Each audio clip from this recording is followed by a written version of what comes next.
In this video, I am going to provide you with a tutorial on how to add the VidIQ extension on YouTube.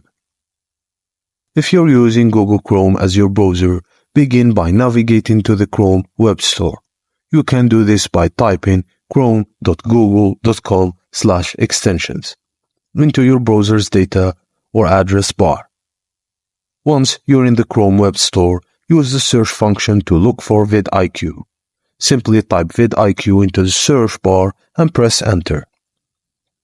In the search results, the VidIQ extension should appear as one of the top listings. Click on the Add to Chrome button next to the VidIQ extension listing. A pop-up window will appear asking for confirmation.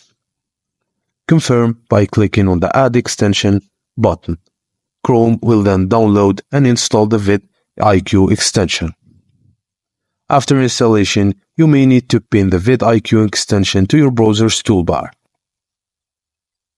Click on the newly pinned VidIQ icon to open the extension.